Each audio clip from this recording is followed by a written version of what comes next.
A voicemail just 19 seconds long.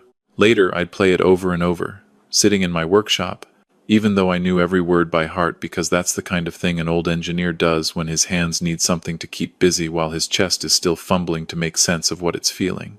Just 19 seconds. Long enough for a man almost 30 years younger than me to tell me to pack up my things and clear out of the house I'd paid to own since before he was old enough to legally drink. Walt, it's Marcus. Look, Bree and I talked it over, and this living situation isn't working for us anymore. You're gonna need to find your own place. We need the room. Then a click. No goodbye.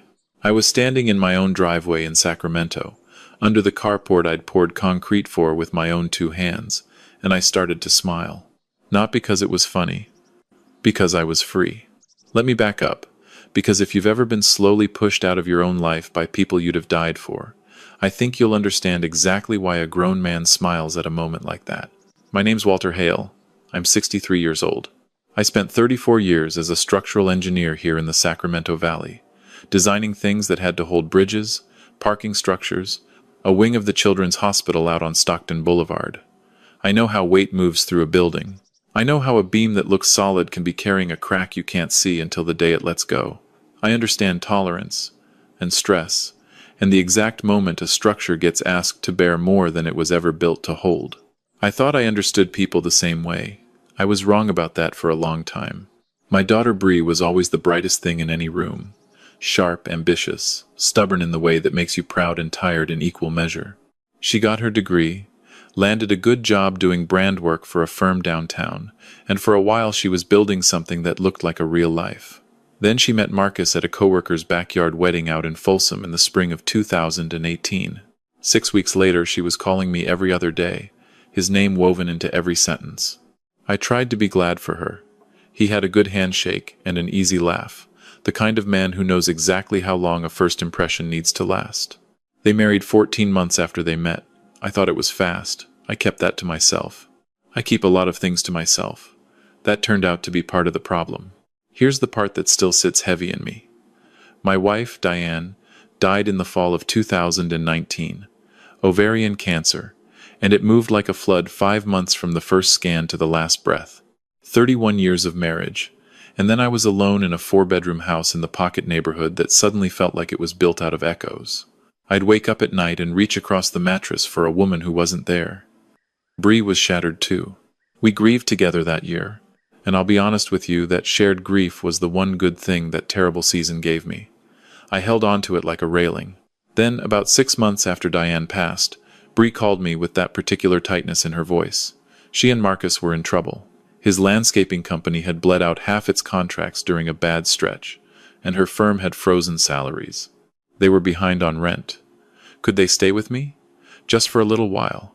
Just until things steadied out. I said yes before she finished asking. And I want to be clear about something, because people love to play armchair quarterback with a man's worst decisions. At the time, yes was the right answer. She was my daughter. She was hurting the same way I was hurting. I had 4 empty bedrooms and a pension, and no reason on God's earth to say no. Saying no didn't even cross my mind. What I didn't know was that a little while meant something completely different in Marcus's vocabulary than it did in mine. The first year was fine. Better than fine some nights. They were quiet. Marcus picked up a few new contracts and seemed to be clawing his business back. Bree worked from the dining room table. We'd eat dinner together 2 or 3 times a week, and on the good evenings, having people in the house pushed back against the silence Diane had left behind. I let myself believe it was working. The second year is when I started seeing the edges. It was small at first. It always is. Marcus rearranged the living room without asking me, moved my reading chair into a corner where the lamp didn't reach. He swapped out my coffee maker for one he liked better and set mine out in the garage like it was trash.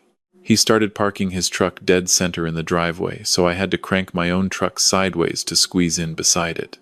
None of it was worth a fight on its own. That's the trick of it. None of it is ever worth a fight on its own. But it adds up. Crack by crack, it adds up. Bree changed too. Or maybe she just stopped hiding something that had always been in there, and I hadn't wanted to look. She started treating me less like her father, and more like a roommate who needed managing. Little notes on the counter about keeping the kitchen cleaner. A comment about my truck leaking oil onto the driveway, as if that driveway had fallen from the sky, and not from 26 years of mortgage payments out of my own checking account. I read those notes and felt something I couldn't name yet. I know its name now. It was the feeling of becoming a guest in your own home. By the third year, Marcus had stopped pretending altogether. He worked when he felt like it. The landscaping company technically still existed, but he'd shrunk it down to 3 or 4 clients and spent most of his days on my couch watching games and sketching out big plans he never once followed through on. Bree's paycheck carried the two of them. My roof, my power bill, my groceries carried everything else. One night, around 2 in the morning, when sleep wouldn't come, I sat down and did the math the way I'd done load calculations my whole career. 4 years of housing, food, utilities, all of it. The number came out somewhere north of $170,000. Neither of them had ever offered me a single cent. And here's what I want you to understand. I wasn't keeping that number out of bitterness. I was keeping it the way you log a stress reading you don't like. Quietly, carefully, waiting to see if it would get worse. It got worse. The comments started the way these things always start, in some kitchen somewhere small enough to deny. One night Marcus told a buddy over dinner, with me sitting 12 feet away, that living with an old guy who's set in his ways was a lot to deal with. He laughed when he said it. I was close enough to count the ice cubes in his glass. Another time Bree suggested, gently, that I think about downsizing because the house is a lot to keep up at your age. I was 62. I ran the levee trail 3 mornings a week. I'd rebuilt the back deck myself the summer before Diane got sick. But sure, a lot to keep up. I said nothing. I'm good at saying nothing. That was never my strength. It was my wound. If you've ever swallowed 100 small disrespects to keep the peace, telling yourself that love means absorbing things, I need you to hear me. There's a difference between patience and disappearance. I didn't know that yet. I was still learning it the slow way. Then I met Carol. It was at a neighborhood association meeting, of all the unromantic places on earth. She was 60. Recently retired after 30 years teaching high school English out in Elk Grove. Quick, funny, completely unimpressed with her own opinions in the way genuinely smart people often are. We started with coffee, then walks along the river, then dinner. For the first time since Diane, I felt like a man, and not just a widower keeping a house warm. I told Bree about her on a Sunday afternoon. I kept it simple. Said I'd been seeing someone, that it felt good, that I was happy. Bree set down her mug. She looked over at Marcus, who was leaning against the counter, and something passed between them, a current. I felt it before I understood it. "Dad," she said, and her voice had dropped into a register I didn't recognize. "Careful, rehearsed. I think you need to slow down. You're still grieving Mom. This sounds like a rebound. I told her your mother has been gone 3 years. I told her I'd like to have Carol over for dinner. I said I thought she'd like her." That's when Marcus set his coffee down and said the thing that changed everything. "Yeah, I'm not really comfortable with that. We live here too. We should have a say in who comes into our home." Our home. I want you to sit with those 2 words the way I had to. Our home. 4 years inside the house I'd built my whole life around, and somewhere along the line the word our had slipped in and rewritten the deed in everyone's head but mine.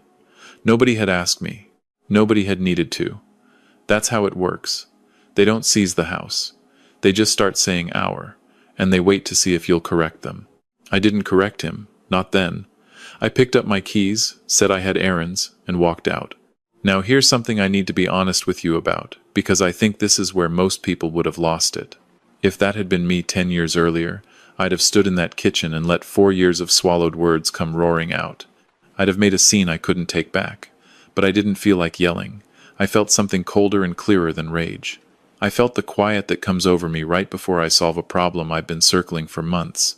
I drove to Carol's apartment and told her everything. She listened the way teachers learn to listen all the way through, no interrupting. When I finished, she just asked, "What are you going to do?" "I don't know," I said. But under that answer, I did know. I just wasn't ready to say it out loud yet. I came home around 10. The house was dark and quiet. I went out to my workshop in the garage and sat at my bench, where I'd been building a model for the better part of a year, a quarter-scale replica of the Sundial Bridge up in Reading, the one Diane and I had walked across on our anniversary. Hand in hand, the year before she got sick. Hand-cut basswood, The kind of project that punishes impatience and rewards a man who's willing to start a piece over when he gets it wrong. My phone buzzed. A voicemail. I almost didn't play it. Then I did. And you already know what it said. Walt, it's Marcus. Bree and I talked it over, and this living situation isn't working for us anymore. You're going to need to find your own place. We need the room. 19 seconds. A landlord serving a problem tenant. No conversation. No knock on the workshop door. A voicemail. I set the phone down on the bench. I looked at the bridge half finished, the deck not yet laid. And I thought about structures, about what holds and what doesn't, and why. About foundations that get asked to carry more than they were poured to bear. Then I picked the phone back up and called my attorney. His name is Raymond Ortiz. We'd done property work together for 15 years, going back to when I was still buying rental units around the county. It was late, so I left a message. He called me back in 7 minutes, which told me everything about how he keeps his phone close. I told him I needed to talk about my estate documents and my property situation, and that some of it was time-sensitive. We set it for 8:30 the next morning. I need you to understand something, because people assume what came next was a decision made in anger. It wasn't. The anger was down there somewhere, sure, in the basement of me, but it wasn't driving. What was driving was something I'd let go quiet for 4 years. Self-respect, that's the word. Self-respect that I'd filed away like a tool I told myself I didn't need anymore. And here's the part that surprises people. I'd actually started building toward this moment 2 years earlier. After Marcus's very first "our home" comment, I'd gone to Raymond's office for what I called a routine estate review. I updated my trust. I confirmed the deed. I checked that every utility account, every insurance policy, every tax record showed exactly one name, mine. I'd been watching the way this whole thing was developing, and I did what engineers do when they see a primary support starting to fail. I built redundancy. I laid out alternate load paths for the day the main structure gave way. So when Raymond and I sat in his conference room the next morning, I already knew the answers. I asked anyway because you check your numbers even when you're sure. They have no legal claim to the house, I said. None, Raymond said. Sole ownership has been continuously yours. No written agreement, no contribution to the mortgage or taxes.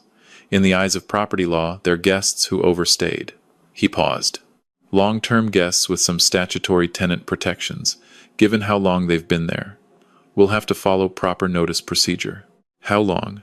30 days written notice, served correctly. If they don't go, we file for unlawful detainer. With the documentation you've got, it moves fast. Draft it, I said. I want it served by the end of the week. He nodded and made a note. Then he looked up. There's the other thing you mentioned. The co-signed accounts. 3 years back, Marcus had needed a co-signer on a truck loan. $31,000 for a commercial vehicle for the landscaping business. Bree had asked me, and I'd said yes. A year after that, a second loan equipment, another $16,000. I was on both. The remaining balance came to around $35,000. I want to come off those, I said. Raymond made another note, possible under a change of circumstances argument. Since you're formally separating the living arrangement and can document the estrangement, the lenders have grounds to reassess. The primary borrower would have to qualify on his own or find a replacement co-signer. He won't qualify, I said. Probably not. Not with that income-to-debt ratio. Raymond looked at me over his glasses for a long moment. Walter, this is your son-in-law, your daughter. I held his eyes. My son-in-law left me a voicemail telling me to get out of my own house. My daughter didn't call to say she was sorry. Raymond nodded slow. Then let's begin. I moved out of that house the same week. Not because I had to. Because I wanted to. Because every single morning I woke up under that roof, I felt something I had finally found the word for. Erased. They'd spent 4 years quietly, methodically sanding me down until I felt like a stranger in the house, where I'd raised my girl and buried my wife, and built half the walls with my own hands. I was done feeling that way. I rented a clean 2-bedroom up in Carmichael, 20 minutes from the old place. South-facing windows, good morning light. I set up my bench in the second bedroom, brought the bridge model and my tools, and 40 years of half-finished projects. For the first time in a long while, I unpacked into a space that was only mine. The certified notice landed in the pocket on a Friday. Marcus signed for it. I know, because the service sent me a timestamp. By Friday evening, I had 11 missed calls. By Saturday morning, 23. I was at Carol's kitchen table working the crossword when the 24th came in. I picked up. Marcus's voice was nothing like the voicemail. Less flat. More frayed. Walt, what the hell is this letter? It's a 30-day notice to vacate, I said. Or to establish a rental agreement at market rate. You can't be serious. My attorney drafted it. It was served by certified mail. I assure you it's serious. We live here. We've been living here. You can't just... The deed shows one owner, Marcus. That's been true for 26 years, and it's true today. You've got 30 days. Either start paying market rent, which my attorney has set at $3,000 a month, or find somewhere else. There was a silence. Then, lower. This is because of that woman. You're throwing us out for her. This is because you left me a voicemail telling me to leave my own house, I said. I'm choosing to respect your request. I hung up before he could answer. Bree called 4 hours later. I let her talk all the way through without cutting in, and I'll tell you, it was hard, because what she said hurt in that specific way only your own child can manage. She said I was being vindictive. She said I was punishing her for falling in love. She said I'd never accepted Marcus, and this was just proof. And then she said the one I knew was coming. Mom would be ashamed of you. That one landed. I won't pretend it didn't. It went in clean, right between the ribs, exactly where she aimed it. I sat with it. I want to tell you I shrugged it off, but I didn't. For about 40 seconds I sat there and let it do its work, and it took everything I had to remember what was actually true. Because in her last weeks, Diane had told me privately that she worried about the man Bree had chosen. She said she'd seen something in Marcus she couldn't put a name to, and it unsettled her. She made me promise I'd stay close to Bree no matter what. Diane was almost never wrong about people. So no, my wife would not have been ashamed of me. My wife had seen this coming before I had. Bree, I said when she finished, I love you. I have loved you every single day of your life, and I will love you until the day I die. But I need you to hear me. Your husband left me a voicemail telling me to vacate the home I've owned for 26 years. Not a conversation. A voicemail. And you didn't call to apologize. You called to defend him. That tells me where I stand. I hope it changes. Until it does, the notice stands. I hung up. Outside the window, a scrub jay was working over the feeder I'd hung on the balcony 2 days after I moved in. Funny, the things that get easier the moment you finally decide. The next 2 weeks moved strange. Carol kept me steady, Raymond kept me informed, and Marcus and Bree, as far as I could tell, did nothing useful with the time they'd been given. They never contacted Raymond about a payment arrangement. They never seriously looked for an apartment. I knew because Bree's oldest friend, a woman named Janelle, who'd always had a soft spot for me, texted to say she was worried, and that Bree honestly believed I'd cave. I was not going to cave. On day 22, I drove back to the old house. Not to negotiate. I needed some of Diane's things. I'd left behind a box of her novels, her grandmother's sewing basket she'd always kept on the window seat. Marcus answered the door. He looked like a man who hadn't slept in a week. Good. I'm here for some personal items, I said. 20 minutes. He didn't move for a second. Then he stepped aside. The house felt different. It already felt like it wasn't mine, which was strange, because legally every inch of it still was. What had changed was that I'd stopped wanting it back. I gathered the box and the sewing basket and a photo of Diane and me from a trip to Monterey. On my way down the hall, Marcus appeared. We can't find anything we can afford on this kind of notice, he said. 2 bedrooms around here are going for $2,600. First month, last month, deposit. We don't have that kind of cash sitting around. I looked at him, steady. I know exactly what apartments around here cost, Marcus. I own 4 of them. He blinked. I don't think he'd ever known that. You've got 8 days left, I said. I'd use them. On the final day of the notice period, Raymond filed the unlawful detainer with the county. The hearing came fast, a sign of how solid the paperwork was. They hired a lawyer, a young guy from a tenant advocacy firm, which is good work in principle, just not when it's being used to help 2 healthy adults dodge accountability. He filed for a continuance on hardship grounds. The court gave them 1 extra week. I wasn't worried. The hearing was a Tuesday morning. Raymond and I got there 15 minutes early. Bree and Marcus came in with their attorney 7 minutes before the session. Bree in a gray dress with her hair pulled back, Marcus in a suit that fit him the way a suit fits a man who almost never wears one. They sat across the aisle. Bree looked at me once. I looked back. Neither of us smiled. Now, I want to slow this part down, because this was the moment 4 years had been building toward, and I felt every second of it stretch. The judge was a woman in her late 50s named Pruitt, with the expression of someone who'd sorted this exact dispute into a category about 45 seconds after reading the file. Raymond laid out our case the way I'd have laid out a load analysis. The deed, 26 years of mortgage and tax payments in one name, the utility accounts, the certified notice, and the delivery confirmation. The full accounting of 4 years of housing costs $170,000, and change organized in tabbed binders. Engineers love clean documentation. So, it turned out, did Judge Pruitt. I watched Bree's face while Raymond read the number out loud. 170,000. I saw something flicker across it. I think it was the first time she'd ever heard the cost of the 4 years she'd spent calling it their home. Her lips parted. She looked down at her hands. Their attorney argued hardship. He argued that my daughter had an implied right to remain in the family home. He argued the notice was retaliatory, payback for a domestic argument. Raymond responded without raising his voice. No written agreement of any kind. No financial contribution to ownership. Proper legal procedure followed to the letter. And then he said, very evenly, that if the court wished to review the voicemail in which Marcus instructed the owner to vacate the property, he had both a transcript and the audio. Their attorney went still. He hadn't known about the voicemail. Judge Pruitt looked at Marcus directly. Did you leave such a message? The room got very quiet. I could hear the air conditioning. I could hear someone's chair creak 2 rows back. Marcus's jaw tightened, and I watched him do the math. Watched him realize there was no version of the truth that helped him. I was frustrated, he said finally. I didn't mean it literally. You told the owner of the property to find somewhere else to live, the judge said, reading from the transcript. And your position is that the owner should not be permitted to act on that request. Silence. The kind that has weight to it. The court finds for the petitioner, Judge Pruitt said. The respondents have 21 days to vacate. I heard the sound Bree made.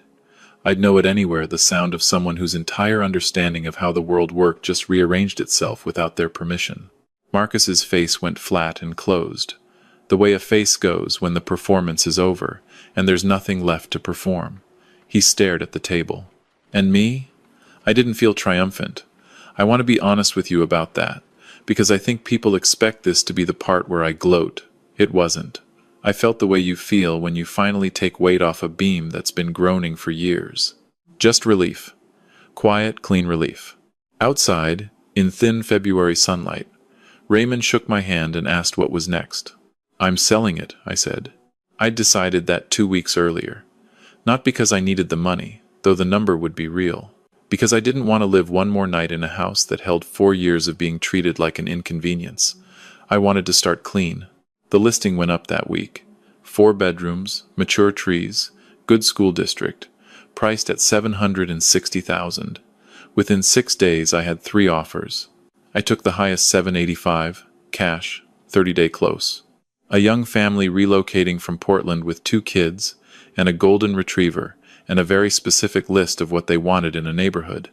They struck me as people who'd fill the place with the right kind of noise. Meanwhile, the cosigner thing had been moving in parallel. I'd filed the withdrawal paperwork with both lenders 2 weeks before the court date. The truck loan cleared in 9 business days. Confirmation came the same morning we were in court. The equipment loan took 3 days more. Both banks sent Marcus certified letters saying that because of the change in cosigner circumstances, his accounts were under review, and the full balances could come due if he couldn't qualify on his own or find someone to replace me. He couldn't qualify.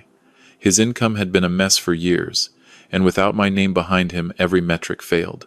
And there was nobody else in his life with the credit and the willingness to take on $35,000 in joint debt. His parents weren't in a position to help. Bree's salary alone didn't carry it. The commercial truck, the one for the business he'd mostly stopped running, was repossessed on a Thursday. Carol saw the notice on a neighborhood app and told me with a careful look, the kind that asks whether you're okay. I was okay.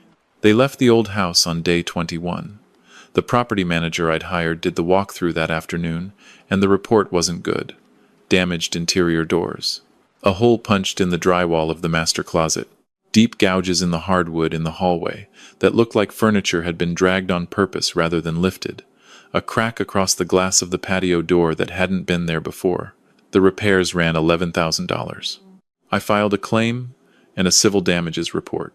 One more thread in a fabric of consequences Marcus was slowly learning he'd have to wear. The sale closed in early spring. The new family's little girl wrote her name in chalk on the front step the first evening they had the keys. I happened to drive by and saw it, and I felt something I can only describe as right. That house needed new handwriting in it. It had needed it for years. The net, after the mortgage payoff and closing costs, came to a little over $600,000. I bought a smaller place out in Winters, a town Diane, and I had always loved, west of the city where the land opens up, farmhouse style. 2 bedrooms. A real workshop and a back porch that faces west toward a stand of old oaks. I moved in late spring, and the very first thing I hung on the workshop wall, before I unpacked a single box, was the bridge. 3 weeks later, Bree called from a number I didn't know. I answered. Her voice was quieter than I'd heard it in years. Some of the hardness had gone out of it. Dad, it's me. I know. We're in an apartment in North Highlands. It's fine. We're fine. A pause. Marcus lost the rest of the contracts without the truck. He's looking for work. Another pause. Longer. I'm not calling to ask for anything. I waited. I've learned the power of waiting. I've been thinking about what you said. That I didn't call to apologize. Her breath caught. You were right. I should have called you the night he left that voicemail. I should have told him he was wrong and told you I was sorry. That same night. I didn't, and I don't fully understand why I didn't. I've been talking to a therapist about it. She stopped. Anyway, I just wanted to say it. I'm sorry. For at least that much. For at least that much. And right there is how I knew she meant it. A strategic apology doesn't admit how much is still left unsaid. Only an honest one does. Thank you, I said. That means something. Are you okay? Are you happy? I looked out the workshop window at the oaks. A red-tailed hawk was riding a thermal somewhere over the ridge. Carol was coming for dinner. The bridge was maybe 3 weeks from finished. I am, I said. For the first time in a long time, I really am. The quiet that followed wasn't cold. It was the kind of quiet that means someone is sitting with a true thing they hadn't expected to hear. I'm glad, she said, and I believed her. We didn't make plans. We didn't promise weekly calls. I told her she could reach me at this number whenever she was ready, and she said okay, and we hung up. I stood in the workshop a long while after that. And here's what I want to leave you with, because I've had a lot of quiet evenings out here to think it through. This whole thing taught me that a structure that's been compromised doesn't always have to come down. Sometimes you can shore it up, reinforce the weak sections, build new load paths around the damage, and end up with something more honest than what was there before. Not the original that's gone, but something new, something that knows exactly where its weak points are. Whether that ever happens with Bree and me isn't a promise. It's a possibility. And which one it becomes depends entirely on the choices that come after. But the bigger thing, the thing I most need you to hear if any part of this story felt like looking in a mirror, is this. The mistake most people make, the mistake I made for 4 years, is confusing love with disappearance. I told myself that being a good father meant absorbing every small disrespect without complaint. That patience had no bottom. That kindness meant letting myself be sanded down to nothing. It doesn't. Kindness is not weakness, and patience is not a standing invitation to be used. There is no version of love not parental, not any kind that requires you to accept being erased. And here's the part that took me the longest to understand. The most ethical thing I did in this entire mess wasn't the notice or the cosigner paperwork or the sale. It was the moment I refused to keep pretending, because pretending wasn't protecting anyone. It was just delaying the day of reckoning and calling the delay love. So here's what I'd ask you to do today. If this hit close to home, just one thing. Find the one disrespect you've been telling yourself. Doesn't matter the small displacement you keep absorbing to keep the peace, and say its real name out loud, even if it's only to yourself. Naming it is where everything starts. And then sit with this question. The one I had to sit with on my worst night. If someone you love has been quietly teaching you that you don't matter, is protecting their comfort really love? Or is it just fear wearing love's coat? I'd really like to know where you land on all this. So tell me if you think Walter did the right thing, comment with a 1. If you think he went too far, comment with a 2. And if you think he didn't go far enough, comment with a 3. I read them. I read all of them. While you're down there, tell me where in the world you're watching from, and what time it is where you are right now, because it amazes me to think about all of us in all these different places, sitting with the same questions. And if you've ever been made to feel like a stranger in your own life by people who were supposed to love you, I'd genuinely like to hear your story. There's room for it in the comments. If this one moved you, even a little, do me a favor and subscribe. I sit out here on this west-facing porch and tell these stories because I believe the quiet ones, the ones about dignity and the slow courage it takes to reclaim it, are the ones we need most, and I'd be honored to have you back for the next one. Stick around. There's more coming. This is a fictional story inspired by real emotional experiences, fully rewritten and reimagined in Sacramento to create original content. Any resemblance to real people or events is coincidental,